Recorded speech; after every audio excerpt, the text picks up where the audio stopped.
I want to thank the Kidney and Neurology Foundation for this wonderful award. A lot of prestigious and famous urologists have received this award, the John Lattimer Award. A good friend of ours, Camille Knowles' brother, was actually operated on by Dr. Lattimer as a child. I want to congratulate the co-honorees. Many people have asked me tonight, one thing you didn't mention that I love is the Jets.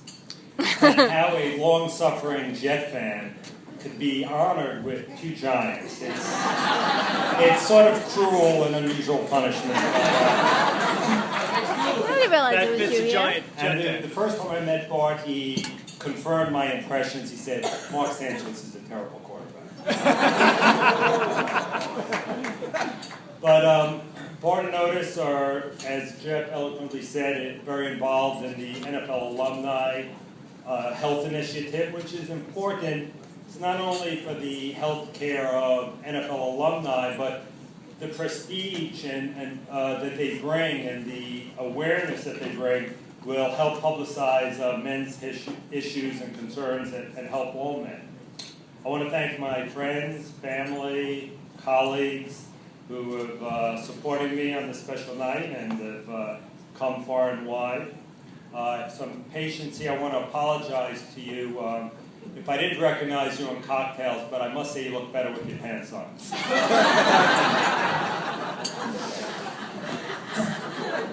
I want to thank a few people. By the way, my staff, I hope you have good unemployment insurance.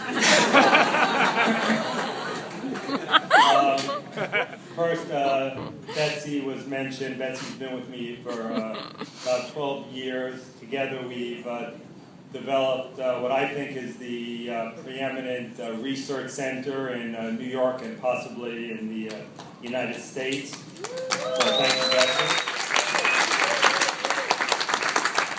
I want to thank my in-laws, Irv and Diane Siegel. Irv, you're an inspiration to Terry and me, for your love of life, your positive outlook, and I'm happy you're here tonight.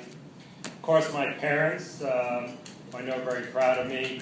Some of you weren't at my bar mitzvah, but you had a second chance. My wonderful parents and grandparents.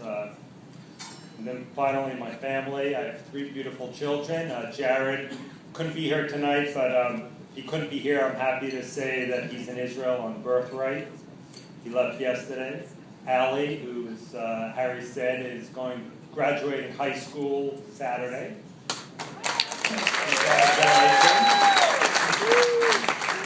And is going to Lehigh to play, hopefully study and play tennis.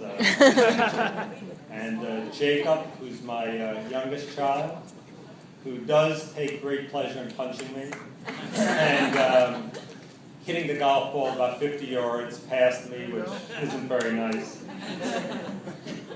And then, of course, my wife, Terry, who Amy Sohn had it right.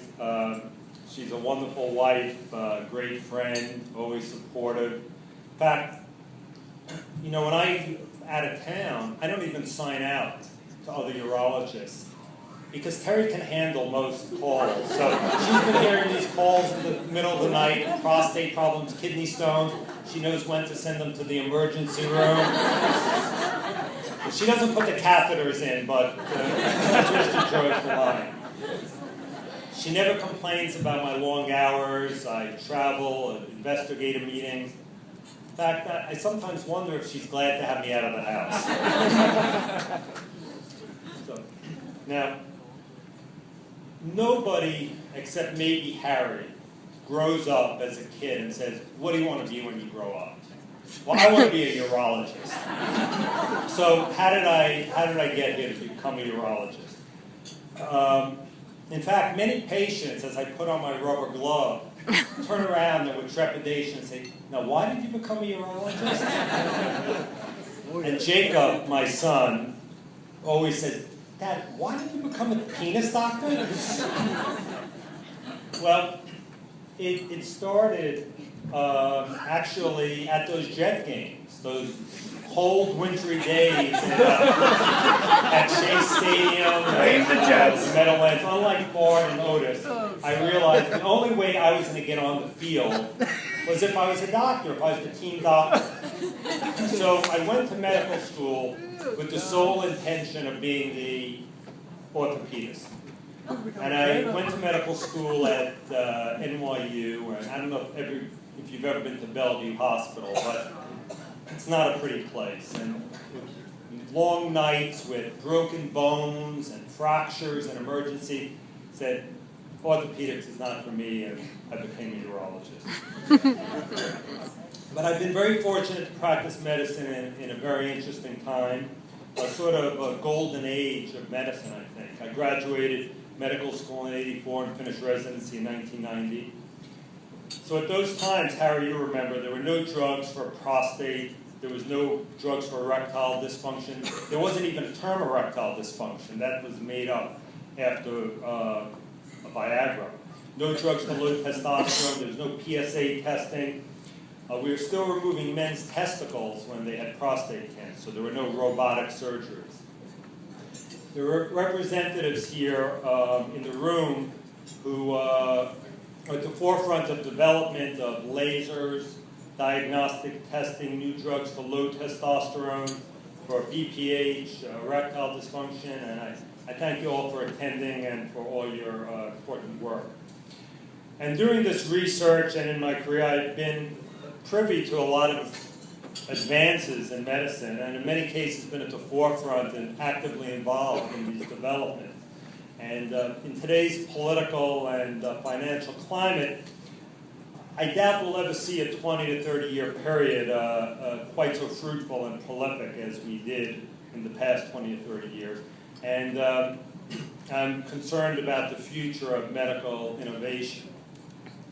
But in addition to the research and consulting that I do, I've been involved in teaching residents and doctors in my travels, different techniques and different procedures. But mainly what I do is I take care of patients, and that's really what gives me the greatest satisfaction, is taking care of patients, improving quality of life, extending high quality life.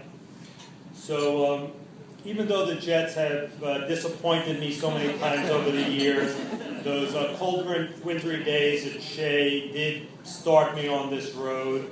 And finally, Jacob, it's okay if you call me a penis doctor. I wish you'd stop hitting the ball so far past me on the golf course. It's really not very nice. So I thank you all for coming. I think those lobsters are dying to be eaten, so let's enjoy the party.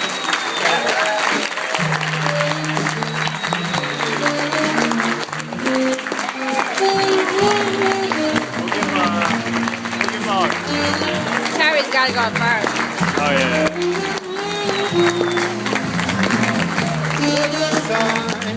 And bedtime. Must have got a couple in there. Thank you, Ted. Harry is being